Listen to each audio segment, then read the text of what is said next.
నమస్కారం SSC popular channel news కి స్వాగతం. హెడ్లైన్ చూద్దాం. హెచ్ఎండిఏ పరిధిలో కొత్త జోన్లు 6కు చేరిన జోన్ల సంఖ్య పాలనా సౌలభ్యం కోసం విస్తరణ. తెలంగాణలో కొత్త రేషన్ హెల్త్ కార్డులు ఉత్తమ్ నేతృత్వంలో కేబినెట్ సబ్ కమిటీ త్వరలోనే విధి విధానాలు.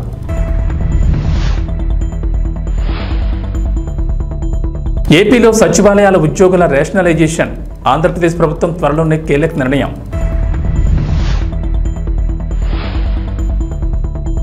ఏపీ ప్రజలకు మంత్రి నాదెండ్ల మనోహర్ గుడ్ న్యూస్. కొత్త రేషన్ కార్డులపై కీలక ప్రకటన. హైదరాబాద్ నగరం వేగంగా అభివృద్ధి చెందుతోంది. ప్రపంచ నగరాలతో పోటీ పడుతూ దూసుకెళ్తోంది. ఈ నేపథ్యంలో భవిష్యత్ అవసరాల దృష్ట్యా పరిపాలన దృష్ట్యా నగరాన్ని విస్తరించాలని సర్కార్ భావిస్తోంది. అందులో భాగంగా ప్రభుత్వం కీలక నిర్ణయం తీసుకుంది. హెచ్ఎండిఏలో కొత్త జోన్లు ఏర్పాటు చేశారు. గతంలో 4 జోన్లు ఉండగా ఇప్పుడు వాటి సంఖ్య 6కు చేరింది. ప్రస్తుతం 7 జిల్లాల పరిధిలో విస్తరించి ఉన్న హెచ్ఎండిఏలో జోన్లను 6కు పెంచారు. ఈ మేరకు ప్రభుత్వం అధికారిక ఉత్తర్వులు జారీ చేసింది. శంషాబాద్, గట్కేసర్ జోన్లను యథాతథంగా ఉంచి శంకర్పల్లి, మేడ్చల్ జోన్లను 2 జోన్లుగా విభజించనున్నారు. ప్రస్తుతం హెచ్ఎండిఏ ప్రాంతం 7,200 చదరపు కిలోమీటర్ల పరిధిలో విస్తరించుండగా త్వరలోనే ఆర్ఆర్ఆర్ మొత్తం హెచ్ఎండిఏ పరిధిలోకి తెచ్చేందుకు అధికారులు ప్రణాళిక సిద్ధం చేస్తున్నారు. హెచ్ఎండిఏలో గతంలో 4 జోన్లు ఉండగా నగరవాసులకు సేవలు అందించే విషయంలో ఇబ్బందులు తలెత్తేవి. తగినంత మంది సిబ్బంది లేకపోవడంతో అప్లికేషన్ల పరిచయంలో తీవ్ర జాప్యం చోటు చేసుకునేది. తాజాగా జోన్లను విభజించడంతో పాటుగా అదనపు సిబ్బంది నియామకానికి ప్రభుత్వం ప్రణాళిక సిద్ధం చేస్తున్నారు. తెలంగాణలో కొత్త రేషన్ కార్డులు, ఆరోగ్యశ్రీ హెల్త్ కార్డుల జారీ కోసం ప్రభుత్వం కీలక నిర్ణయం తీసుకుంది. జారీ ప్రక్రియ, నియమ నిబంధనల కోసం మంత్రులకు ఉపసంఘాన్ని ఏర్పాటు చేసింది. ఈ కేబినెట్ సబ్ కమిటీకి తెలంగాణ సివిల్ సప్లైస్ శాఖ మంత్రి ఉత్తమ్ కుమార్ రెడ్డి చైర్మన్ గా వ్యవహరించనున్నారు. రెవెన్యూ శాఖ మంత్రి పొంగులేటి శ్రీనివాసరెడ్డి, వైద్య ఆరోగ్య శాఖ మంత్రి దామోదర్ రాజనరసింహలను సబ్ కమిటీ సభ్యులుగా నియమించారు. ఈ మేరకు రాష్ట్ర ప్రభుత్వం గురువారం ఉత్తర్వులు జారీ చేసింది. కాగా కొత్త రేషన్ హెల్త్ కార్డులను వేరువేరుగా ఇస్తామని రేవంత్ ప్రభుత్వం ఇప్పటికే ప్రకటించింది. వీటికి ఎవరిని అర్హులుగా ఎంపిక చేయాలనే విషయంపై సబ్ కమిటీ ఏర్పాటు చేస్తామని ఇటీవల అసెంబ్లీలో సీఎం రేవంత్ ప్రకటించారు. అందులో భాగంగా తాజాగా మంత్రులకు ఉపసంఘాన్ని ఏర్పాటు చేయగా ఆ కమిటీ సభ్యులు అధ్యయనం చేసి విధి విధానాన్ని సిఫార్సు చేయనున్నారు. ప్రస్తుతం తెలంగాణలో 89 లక్షల పైచిలకు రేషన్ కార్డులు ఉన్నాయి. తాజాగా అర్హులు మరో 20 నుంచి 30 లక్షల కుటుంబాలు ఉంటాయని ప్రభుత్వ పెద్దలు అంచనా వేస్తున్నారు. ఈ నేపథ్యంలో రేషన్ కార్డులను అర్హులకి ఇచ్చేందుకు ప్రభుత్వం ప్రత్యేకంగా కేబినెట్ సబ్ కమిటీని ఏర్పాటు చేసింది. ఇప్పటికే ప్రజాపాలన ద్వారా అర్హుల నుంచి దరఖాస్తులు స్వీకరించగా విధి విధానాలు ఖరారైన తర్వాత కార్డులు మంజూరు చేయనున్నారు. ఇక ఆరోగ్యశ్రీ పరిమితిని 5 లక్షల నుంచి 10 లక్షలకు పెంచిన విషయం తెలిసిందే. ఆరోగ్యశ్రీ కార్డుకు రేషన్ కార్డు లింక్ అవసరం లేదని ఇదివరకే ప్రభుత్వం స్పష్టం చేసింది. ఆంధ్రప్రదేశ్ ప్రభుత్వం కీలక నిర్ణయం దిశగా అడుగులు వేస్తోంది. గ్రామ వార్డు సచివాలయాల వ్యవస్థలో ప్రక్షాళనలో భాగంగా రేషనలైజేషన్ దిశగా అడుగులు పడుతున్నాయి. రాష్ట్ర వ్యాప్తంగా చిన్న పంచాయతీల్లో తక్కువ మంది, పెద్ద పంచాయతీల్లో ఎక్కువ మంది ద్వారా ప్రజలకు సేవలు అందించేలా ఆలోచనలు చేస్తోంది. మొత్తం 1.61 లక్షల మంది కార్యదర్శుల్ని అవసరాలకు అనుగుణంగా ప్రభుత్వం వినియోగించుకోనుంది. రాష్ట్ర వ్యాప్తంగా గ్రామ సచివాలయాల్లో డిజిటల్ అసిస్టెంట్, సంక్షేమ కార్యదర్శి, మహిళా సంరక్షణ కార్యదర్శులు, వార్డు సచివాలయాల్లో పరిపాలన, శానిటరీ, విద్య, సంక్షేమ, ఆరోగ్య, మహిళా సంరక్షణ కార్యదర్శులు, ఏఎన్ఎం, వీఆర్ఓ ఉండేలా ప్రతిపాదించేలా అవకాశం ఉంది. వారిలో ఒకరిని డీడీవ్యూగా నియమిస్తారు. మిగిలిన కార్యదర్శులను క్లస్టర్ వ్యవస్థలో వినియోగించుకోవాలని ప్రభుత్వం ఆలోచన చేస్తోంది. గ్రామ వార్డు సచివాలయాల్లోని పలు పోస్టులను రద్దు చేసి మాతృశాఖలు విలీనం చేసే అవకాశం ఉందంటున్నారు. Engineering assistant, agriculture, horticulture assistant, village surveyor అసిస్టెంట్లు, పశుసంవర్ధక సహాయకులు తదితర పోస్టులను రద్దు చేసి క్లస్టర్ విధానంలో మాతృశాఖలో అధ్యయనంలో పనిచేయించే అవకాశం ఉందంటున్నారు. అలాగే పంచాయతీ కార్యదర్శులను పంచాయతీరాజ్ కింద గ్రామ పంచాయతీలకు పరిమితం చేసే ఆలోచన ఉందని చెబుతున్నారు. ఆంధ్రప్రదేశ్ ప్రభుత్వం మరో కీలక నిర్ణయం తీసుకుంది. త్వరలో కొత్త రేషన్ కార్డులు జారీ చేసేందుకు సిద్ధమైంది. ఇప్పటికే ఆ ప్రక్రియ ప్రారంభించామని, డిజైన్ పూర్తి కాగానే అందిస్తామన్నారు మంత్రి నాదెండ్ల మనోహర్.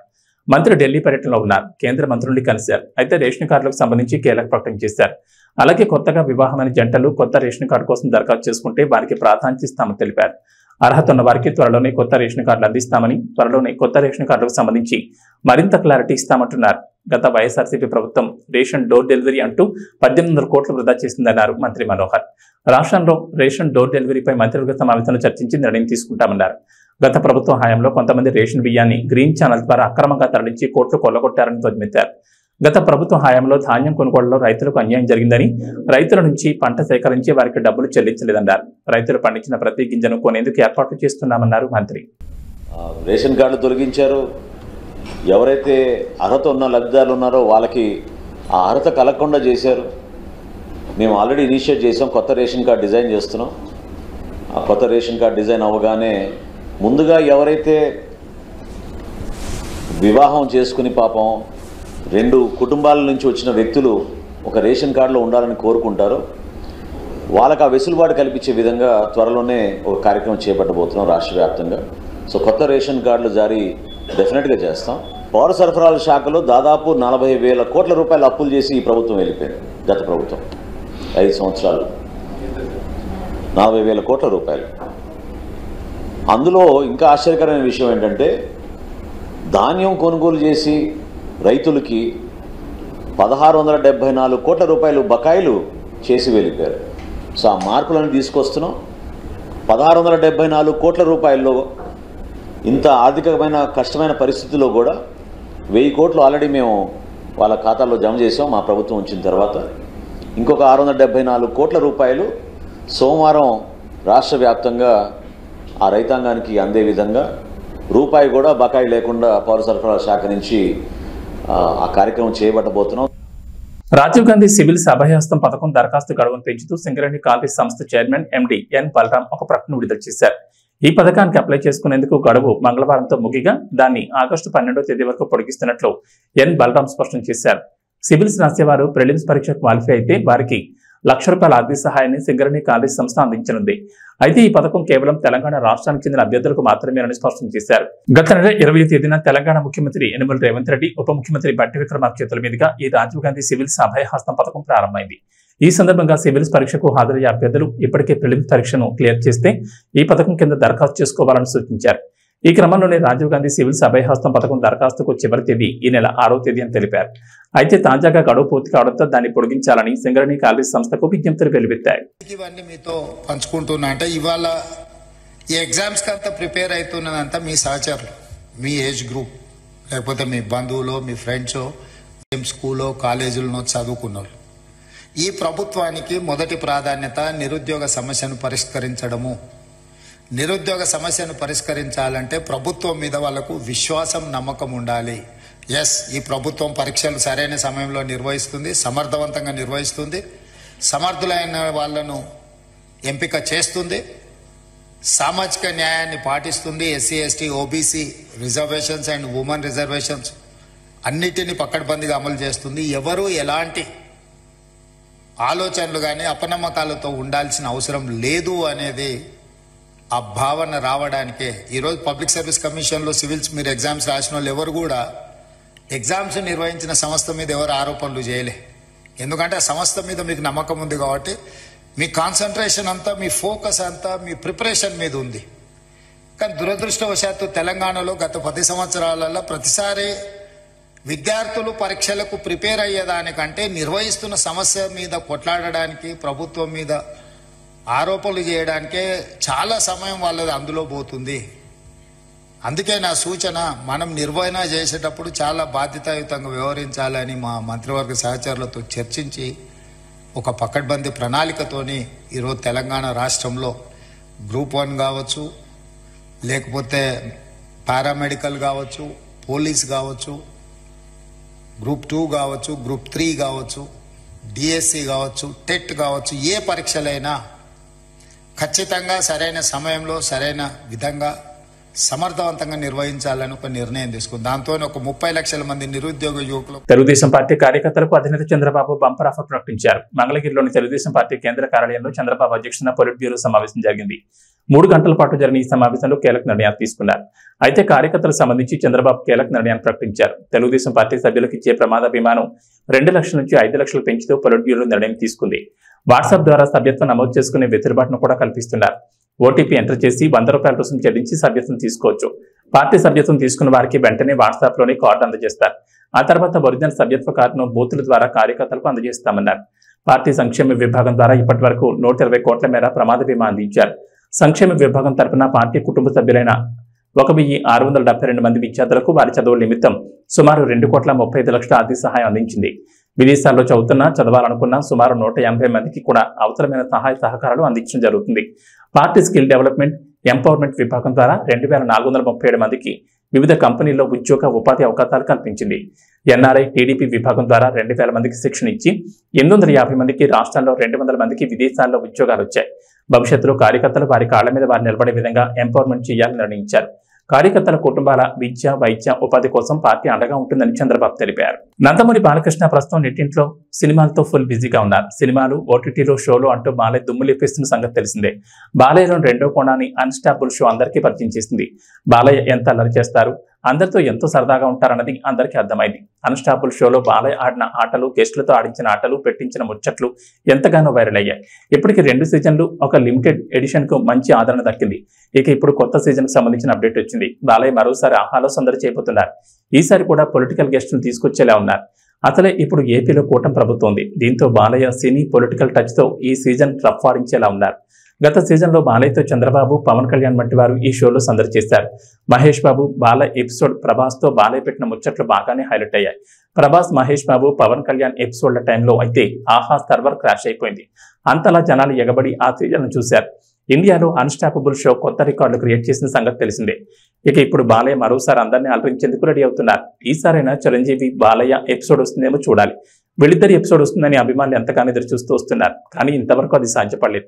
ఆహా టీం తనను సంప్రదించలేదని, అడిగితే ఎపిసోడ్ చేస్తానని చిరంజీవి ఆ మధ్య ఒకసారి చెప్పుకొచ్చారు. మరి ఈ కొత్త సీజన్ ఎలా ఉంటుందో చూడాలి. అసలు ఈసారి భారీ బడ్జెట్ చిత్రాలు కూడా వస్తున్నాయి. ఈ మూవీ ప్రమోషన్స్ ను తన షోలో బాలయ్య ఎలా చేస్తారో చూడాలి. వెల్దుర్తి మండలంలోని రత్నపల్లి గ్రామంలోని ఎంపీపీ స్కూల్ విద్యా కమిటీ చైర్మన్ గా ఫయాజ్ బాషా గురువారం ఎన్నికయ్యారు. వైస్ చైర్మన్ గా యశోద ఎన్నిక కావడం జరిగింది. కోఆర్డినేటర్ గా నాగేష్, నరేంద్రని ఎన్నుకున్నారు. ఈ కార్యక్రమంలో పాఠశాల సిబ్బంది, గ్రామ నాయకులు కృష్ణారెడ్డి, ఆనంద్ యాదవ్ పాల్గొన్నారు.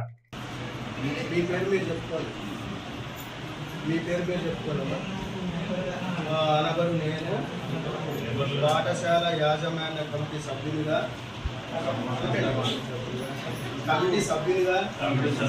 చైర్పర్సన్గా, వైస్ చైర్పర్సన్గా పాఠశాల అభివృద్ధికి అనగా విద్యార్థుల నమూనాలను పెంపొందించడంలో, గుణాత్మక విద్యను పెంపొందించడంలో, పిల్లల రోజువారీ హాజరును పెంపొందించడంలో, బాలికల విద్యను అభివృద్ధిపరచడంలో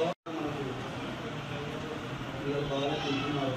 చూస్తున్నాము రోజు అబ్జర్వ్ చేస్తున్నాము. పిల్లలైతే పాడేయడం లేదంటే అర్థం అవుతున్నప్పుడు బాగా తింటున్నారు, బాగా చేస్తున్నారు. వాళ్ళు కూడా చెప్పినట్టు ఒకసారి ఇట్లా చెప్పినట్టు అనే దాని గురించి కూడా వాళ్ళు అడిగి వాళ్ళు కూడా చేయడం జరుగుతుంది. ఎందుకంటే మనం చిన్నపిల్లలు కదా, మనమే చిన్నపిల్లలు కొంచెం బాగుంటే తినాలి, లేకుంటే పడేసుకోవడం. నాకు గుర్తుగా తిరిగిపోతారు. మన పిల్లలైనా మన ఇంట్లో అయినా సరే అదే జరుగుతుంది. కానీ బాగానే ఉంటున్నారు, వాళ్ళు కూడా బాగానే చేస్తున్నారు. మెనూ ప్రకారం చేస్తున్నారు. మెనూ ప్రకారమే వంట చేయడం కూడా జరుగుతుంది. అంత వాళ్ళకి 2 నెలలు అవుతుంది. బిల్లులు మళ్ళీ ఎందుకంటే ప్రతి నెలకి వచ్చేసి 7,000 ఖర్చు అవుతుంది. ఎక్కడ తెచ్చుకుంటే వాళ్ళు ఏంటి అది గురించి ఖాతాలు ఎత్తి తెచ్చుకుంటున్నారు. అట్లా జిల్లా పరిషత్ బాలికల ఉన్నత పాఠశాల విద్యా కమిటీ చైర్మన్ గా మద్దమ్మ, వైస్ చైర్మన్ గా రామకృష్ణ, డోన్పట్నంలోని జిల్లా పరిషత్ బాలికల ఉన్నత పాఠశాలలో విద్యా కమిటీకి చెందిన ఎన్నికలు తల్లిదండ్రుల సమక్షంలో 6వ తరగతి నుంచి 10వ తరగతి వరకు 3 సభ్యులతో మొత్తం 15 మంది కమిటీ సభ్యులను ఎన్నుకున్నారు. వీరి ద్వారా కమిటీ చైర్మన్ గా ముద్దమ్మను, వైస్ చైర్మన్ గా రామకృష్ణను ఎన్నుకున్నారు. ఈ సందర్భంగా వారు మీడియా ద్వారా సభ్యులకు ధన్యవాదాలు తెలుపుతూ ప్రభుత్వం తరపున పాఠశాల అభివృద్ధి కోసం నిధులు మంజూరు చేస్తే పాఠశాల యొక్క అభివృద్ధి కోసం మా వంతుగా కృషి చేస్తామని తెలిపారు. గుడ్ మార్నింగ్ చెప్తూ ఈ రోజు యొక్క ముఖ్య ఉద్దేశం ఏమంటే, మనకు మీరు ఎందుకు వచ్చినారని మీరు అనుకుంటున్నారు. ఫస్ట్ క్వశ్చన్, మేమేం చేయాలి అనుకుంటున్నారు. రెండో క్వశ్చన్, మీరు ఏం లేదు, ప్రభుత్వం ఏం చేసిందంటే పేరెంట్స్ కమిటీ అంటే తల్లిదండ్రుల సమావేశం అని స్కూల్కు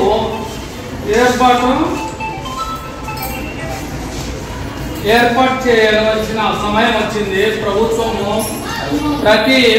ఇక్కడ మీరు ప్రతి పేరెంట్ ఈ స్కూల్ యొక్క బాగోగులు ప్రశ్నించడానికి అవకాశం ఉంటుంది.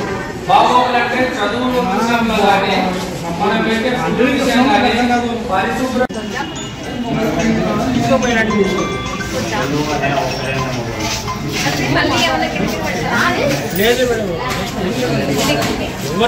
చెప్పి పాఠశాల అభివృద్ధికి మీకు చేతనైనంత సహాయము చేయండి. దీనివల్ల మీకు ఎటువంటి జీవితాలు, ఎటువంటి ఆర్థిక లబ్ధి దీనివల్ల మీకు ఉండదు. కేవలము సేవా దృక్పథంతో మనము మన ఊర్లో ఉన్న పాఠశాల అభివృద్ధి కొరకు మనం చేసే పని.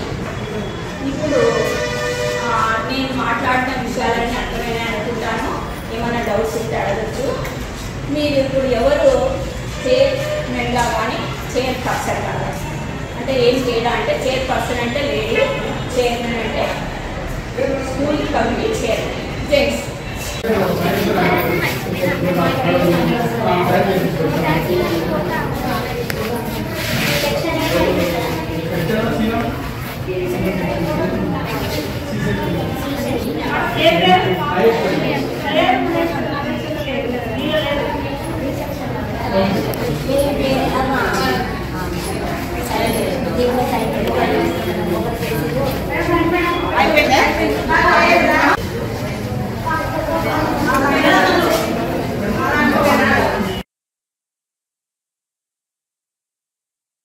ఇళ్ళకు కూడా కొన్ని కార్యక్రమం ఉంది.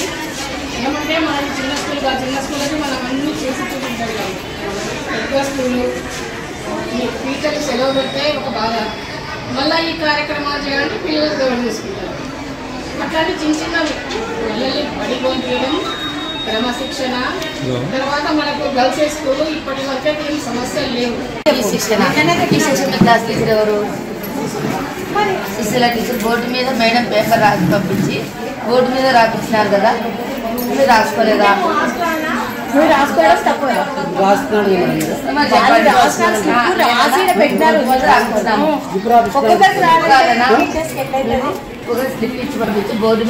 మల్కాజ్గిరి నియోజకవర్గం 137 వినాయక్ నగర్ డివిజన్ దీన్ దయాళ్ నగర్ లో గత 4 ఏళ్ల క్రితం భారీ వర్షాలకు సైకిల్ తొక్కుతూ వచ్చిన చిన్నారి సుమేధ నాలాలో పడిపోయి బండ చెరువులో శవమై తేలింది. అప్పుడు కొంతమంది అధికారులు నామమాత్రపు చర్యలతోనే సరిపెట్టారు. మళ్లీ వర్షాకాలంలో ఇలాంటి దుర్ఘటన పునరావృతం కాకూడదని సుమేధ ఉదంతాన్ని దృష్టిలో పెట్టుకుని ఎమ్మెల్యే మర్రి రాజశేఖర రెడ్డి అధికారులతో కలిసి దీన్ దయాళ్ నగర్ లో పర్యటించి నాలా పూడిక అట్టడుగు నుండి తీస్తేనే వరద నీటి ప్రవాహం కాలంలోకి చేరకుండా ఉంటుందని, అట్టడుగు నుండి పూడిక తీసి నాలాలో నుంచి చెత్తను పూర్తిగా తొలగించాలని అధికారులకు ఖచ్చితమైన ఆదేశాలు ఇచ్చారు. జరుగుతున్న పూడికతీత పనులను ఎమ్మెల్యే స్వయంగా తానే లోతైన నాలాలోకి దిగి పర్యవేక్షించారు. ఈ సందర్భంగా ఎమ్మెల్యే మాట్లాడుతూ గతంలో నాలా పూడికి తీయకుండా ఉండడంతో చెత్త పేరుకుపోయి వరద నీరు రోడ్లపైకి రావడంతో సుమేధ ఉదంతం జరిగిందని, ఇకపై అలాంటి సంఘటనలు జరగకుండా ఎప్పటికప్పుడు అధికారులతో సమీక్షా సమావేశాలు నిర్వహిస్తానని చెప్పారు.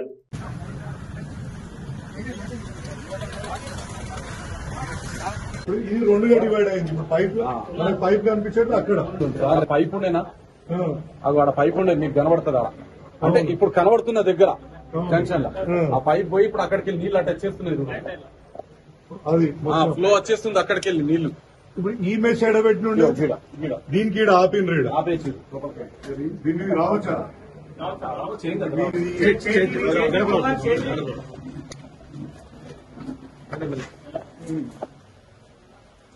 అది అవుతుందా? అవుతా దీని దయాళ్ ఇప్పుడు పోతాం అక్కడికి వెళ్తాం వెళ్తాం ఇదంతా సెంటే కదా పైన చెత్తలు అది బట్టలు వస్తాయి కదా. ఓకే అది తీసుకుంటాం. లోపల సిమెంట్ కూర్చుని ఉన్నది, ఆ పైన ఉన్నాయని తీసుకుంటే అవి తీసేస్తాం. మీకు చూడండి, ఇది తీసుకోండి. ఈ 4-5 పోయేటట్టు ఉన్నాయి కదా. 4 ఇవి కాదు సార్, పైన స్లాబ్ ఉంటుంది. అచ్చా మీరికేం బండ్లు పోతాయి. మౌంటాన్ తీసి ఓకే ఓకే కుంగిపోయే ఛాన్సెస్ ఉన్నాయి. లేదు చాలా క్లియర్ ఉంది. మనం ఈ సెంటర్ తీస్తే అసలు నీళ్ళు ఆగే ఇంకా నీళ్ళు ఆగే పరిస్థితే లేదు.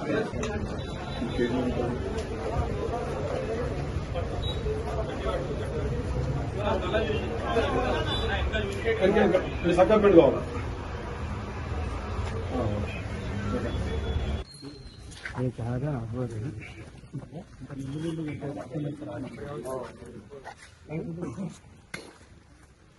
ఈ ఫిల్ట్ వెళ్ళిపోతే నాకు తెలిసి ఇది మునగదు అంతే.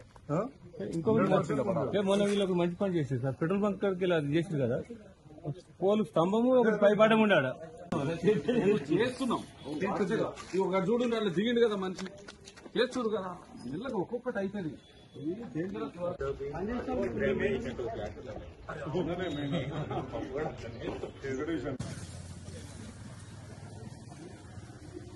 పైప్ అడ్డం కూడా తీసుకొచ్చారు.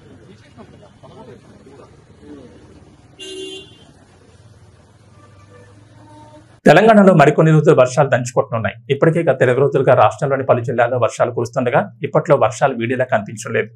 బంగాళాఖాతంలో ఏర్పడిన ఉపరితల ఆవర్తనంతో కారణంగా తెలంగాణలో నేటి నుంచి 2 రోజులు భారీ వర్షాలు కురుస్తాయని హైదరాబాద్ వాతావరణ కేంద్రం అధికారులు వెల్లడించారు. కొన్ని జిల్లాల్లో కొండపత వర్షాలు కూడా ఛాన్స్ ఉందని చెప్పారు.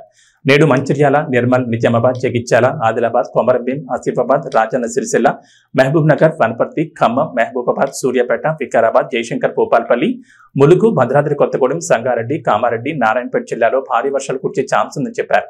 ఈ మేరకు ఆయా జిల్లాలకు ఎల్లో అలర్ట్ జారీ చేశారు. ఏబీ బులెటిన్ విశేషాలు. నమస్కారం.